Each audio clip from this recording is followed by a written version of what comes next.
ladies and gentlemen, today we are going to be doing a quick fire Q&A. So I'm just going to, I've got loads of questions here, which I'm just going to be answering quickly because it's Sunday and nothing really happened. It was my off day.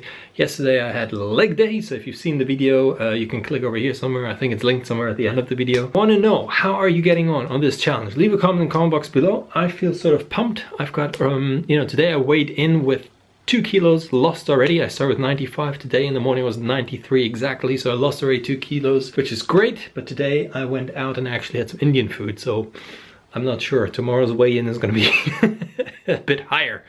I think I had a little bit of a cheat, but it doesn't matter. Monday is push day again, so looking forward to tomorrow actually. So first question comes from My Enemy Opinion HD. I like these names, they're so fancy that I have no clue why people choose these names. Why did you choose that name? Mine ain't better, is it? Right, so asking, he or she is saying, Mark, any tips on reducing belly fat? That's actually most Googled or the most searched term, how to lose belly fat, on Google and on YouTube, which is really funny. So when I read that question, that just came to mind. Also, because that's where I have my most fat on my back and arms, I'm sort of okay.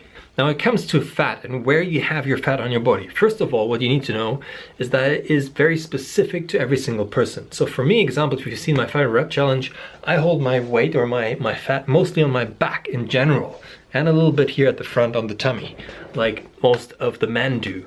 Reason being, if you are only holding the fat here, so let's say you've got like a little tummy sticking out and your arms are sort of toned and everything else is fine, that could have to do with you might have a stressful life. Because when you have stress in your life, and it could be mental stress, could be stress from your relationships, could be stress from your workplace, whatever, releases cortisol. And cortisol is a hormone which releases fat for energy. But if you've got elevated stress all the time and you're not able to calm down when you sleep, even if then stuff is running in your around in your head, cortisol is also responsible for storing that fat, especially around that belly area. So when I see clients and they come in, they just have fat sort of here, like excessive fat around the tummy area, that tells me these guys are mostly very stressed in their lives and so on and so forth. So that is something you have to tackle first, because exercising is actually nothing else as putting more stress on your body. So the first thing I would do is try to get my stress levels down, get a bit more at ease with everything, and that will already help to to balance out your hormones, especially the cortisol. Second thing is I would get my diet in place. I would make sure everything is fine. If you don't know how to do that, click over here. I made a video about how to set up your diet and so on and so forth. Third thing, obviously exercising, not over the top. Maybe you just have to follow me, really. We're on this journey together right now. A couple of viewers and one YouTuber here on this weighted workout challenge, so you can still join in. And the other thing is, one other thing I always stress is sleep. Make sure that you get your sleep right. You need to have at least 8 hours in sleep, and then also use this app, which I'm always talking about, Sleep Cycle, because that gives you an indication of how well your sleep is in terms of a graph like this one. It shows you here, you can see the bottom bit is deep sleep and this one at the top is when you're awake. Now the deep sleep here, and I have a lot of deep sleep, is when your body actually recovers, when your body rejuvenates, when your hormones balance out. If you have no deep sleep at all, you will have a hard time recovering. So you can hit the gym as hard as you want, you can be stressed out as hard as you want. If you then wake up, you might have that sometimes when you wake up and you feel like, holy shit, I just had 6 hours or 8 hours of sleep and I still feel like shit. That happens if you wake up in a sleep cycle. A sleep cycle is 90 minutes long. And if you wake him in between, you feel a bit like, someone hit you with a hammer in your face. So that's why these apps are cool, because you can also tell them, wake me up at the end of a sleep cycle. And that's why I love these apps so much. It's free, it's called Sleep Cycle. So download that as well. I hope that answers your question. Next one. One thing I'm always amazed about, or always have to smile, is still on my 1,000 rep challenge or 500 rep challenge, people are always saying, Mark, this isn't the workout, you shouldn't be recommending this, and so on and so forth. I just, I just don't know what to say anymore, guys. It was an experiment for myself, that's it. Get over it. Next one. So Arno wants to know, he read somewhere that vitamin D can increase muscle, restore or gain better, because 3/4 of men haven't got enough vitamin D. Should I take a vitamin D supplement? Now guys, please pay attention to this one because it is quite important that you get this and understand this. I talked about supplementations a couple of times already, and it is important that you take like a multivitamin tablet so you're sort of covered with all over stuff.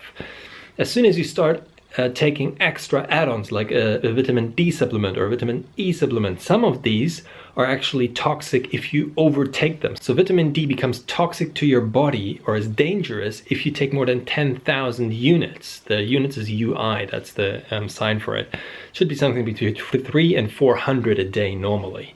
So make sure that the multivitamin you're taking, just check how much is on that label, and it should be fine or sufficient. Vitamin D3 is different to vitamin D. D3 you can take higher doses. You take something between 3,000 to 6,000 a day. That's fine for most people. So what's vitamin D, or what does it do? Well, one of the main things you will always hear, it's good for bone growth. But why is that? Because vitamin D helps the body to absorb calcium into your body. Calcium, we know, is what our bones are made of. It's one building block, and therefore vitamin D is really important. Now, I want to share something with you which I use. It's called examine.com.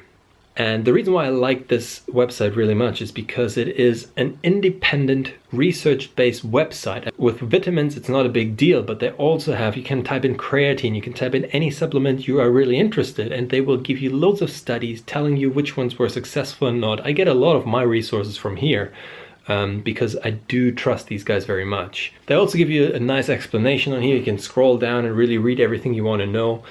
And that's really nice for if you don't know where to look. So this is I put a link in the description box below as well. So check examine.com out. The last thing in your question you want to know is saying, well, does it increase muscle growth? Well, no, it doesn't. But what it does do is if you have been low on testosterone, for example, for whatever reason you're low on testosterone and you're also low on vitamin D3, if you take a supplement, what might help is it spikes testosterone slightly. And if that happens, so what we know is that testosterone is an anabolic hormone, therefore it's muscle building. And yeah, that's why, these work together. And that's how I think the guy who wrote about how it increases muscle mass, that's what he was relating to, but it's not a muscle building sort of supplement. One thing you need to know before supplementing anything, if you get enough sun exposure, you will have enough vitamin D3. And if you take like a multivitamin, you should be fine as well. So don't supplement on top. Like I said, make sure you don't get into toxic levels of 10,000 units. That's important not to do that. Yeah, I hope that helped you guys. All right, last question for today comes from Paul, and he talks about how he's following this program so far, and he's making, I think, really good progress. Like he lost 2 kilos as well, just like me. He also weighed more or less exactly what I did, 95, and now he's 93. So in 2 weeks time. Well done, Paul. Awesome. Now you're also talking about how you're on a 500 calorie deficit and if that is too much. Well, I don't think so. I think if you're losing that much weight already, you will see it should slow down now. You're not going to lose that much weight overall all the time. But 500 calories is fine. If you come to the point where you hit a plateau, you can't lose any more weight, then we'll have a little chat again, what we can do then. And another thing he says, Mark, I'm not pooing anymore. I'm not going and having a shit. Why not? The thing is, if you are on a high protein diet, you need to make sure to get in fiber. That's why I say eat some vegetables, eat some fruits and stuff to get all the fiber and get your belly, your bowel moving and so on and so forth. Because if you eat the junk food sort of style, most of the time, like a pizza, pasta, rice, all of that, it has fiber, and that's why it gets, moving. So if you eat your carbs, make sure you eat brown rice, full corn bread, stuff which has grainy sort of stuff, if you like grains. That will help get your body moving. Yeah, these are sort of tips. And also drinking loads and loads of water, that will help. Your digestion will have a hard time without any water. So, the more water you have in your body, the more, like body water in general, the better it is. So make sure you get at least 3 to 4 liters water in, especially if you're on a high protein diet. The last thing he says, I'm also thinking of adding some cardio in. Guys, the thing is with cardio, guys, it works for some people and for some it doesn't. So if you feel like you want to do cardio, not a big deal, you can do cardio. What I would suggest is for beginners is if you are on the 3-day split, you can put in a cardio day where you do like a leisure walk for 20 minutes or something. If you're sort of at the advanced level in the 3-day split, I would put in a sprint session, like a HIIT session. And if you're on the 4-day split, same thing. If you're sort of new to it, I would put in on the rest days maybe a couple of walks outside, go go outside with your family, your loved ones and stuff. Just enjoy the weather, have a walk.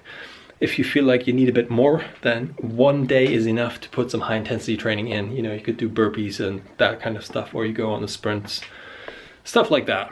But we'll talk about this more later on within the challenge when I get to that weight, and I might have a problem stagnating somewhere. If that happens, then we'll see. We might add some sprints in and stuff, but I don't think really we need it, but we'll see. Like I said, it's different for everyone and it's preference as well. So guys, this was it for today. Thanks for watching. Punch the like button, punch the subscribe button. I'll see you guys tomorrow. Guys, how you guys get on in the gym and how your workouts are and so on. I know a couple of you guys are doing it, but I also know a lot of you guys are just watching and not commenting. So now's the time for you guys to comment as well. My legs are fucked up. I really shattered them more or less. So tomorrow I probably won't be able to walk up the stairs, but that's